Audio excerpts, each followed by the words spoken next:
Hey guys, so for this quick segment, I'm going to be teaching you how to obtain some cuttings for plants.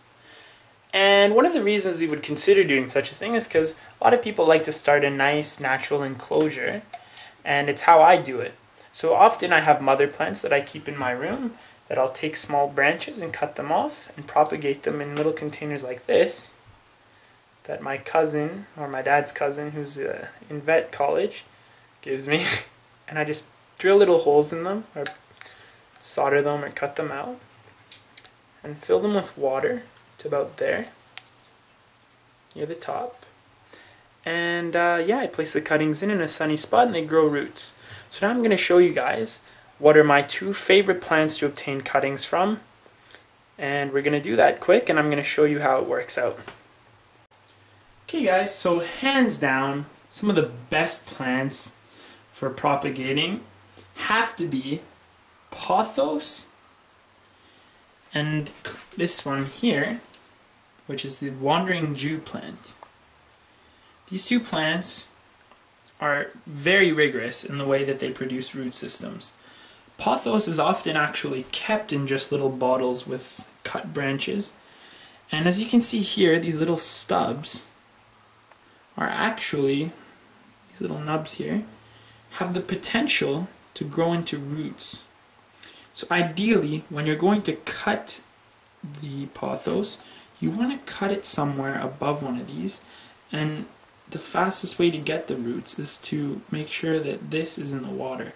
So for example, if I was to cut this pothos, ideally I would consider cutting it maybe somewhere like here. Oops. I would maybe want this whole part, and I would cut it somewhere like here and then pull off this leaf, or I would cut it somewhere like over here and then just stick this whole part in the water. And then very soon, in the proper lighting conditions, this would grow into a root system. With the wandering Jew, it's only faster. Wandering Jews grow so quickly in terms of developing a root system. I swear, I've cut these branches off only to find roots growing 2 days later. So because of that efficiency, I highly recommend wandering Jew. They can grow in the shade, they can grow in light, they can grow in the dark. They're a great terrarium plant. And there are different cultivars of this too. This is a purpley green variation, but then I also grow this one here.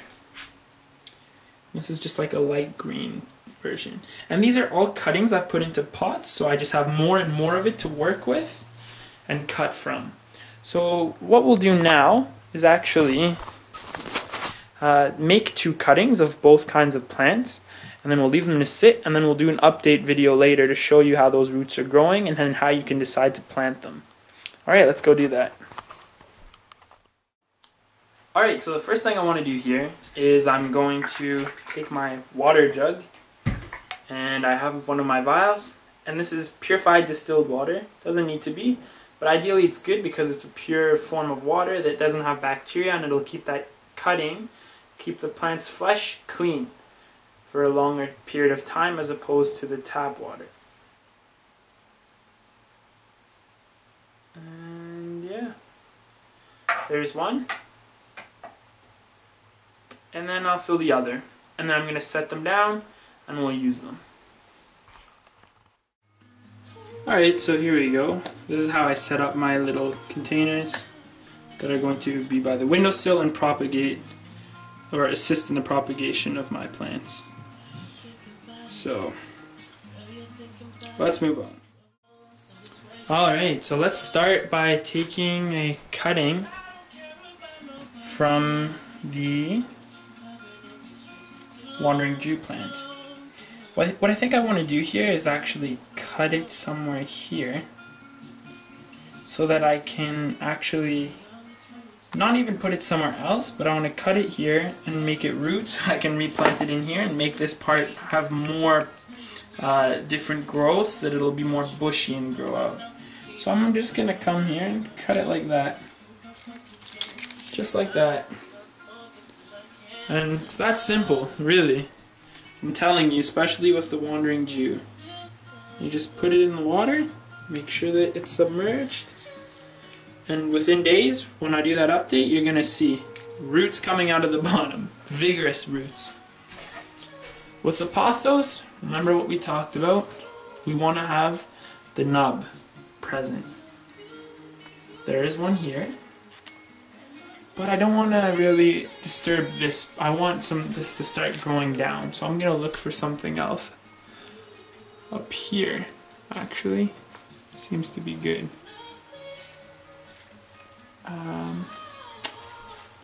This looks good. Lots of nubs down here. So I'm just gonna come over here and cut that off.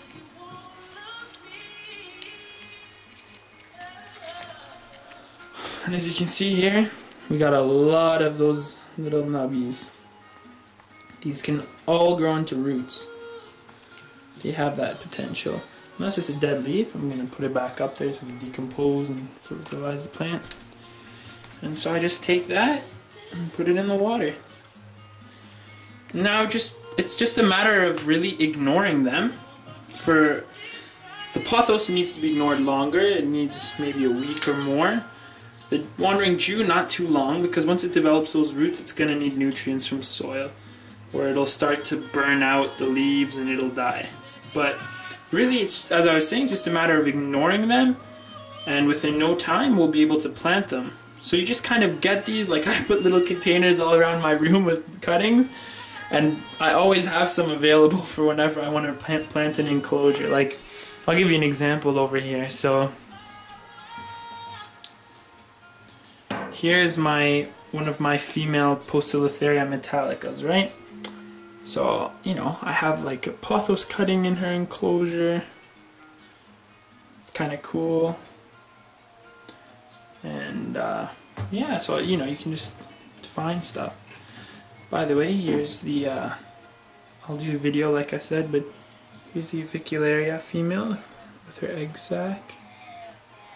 Can't really see it, but she's holding it there. So, real cool. Anyways, guys, thanks very much for watching, and we'll do an update on that soon. Take care.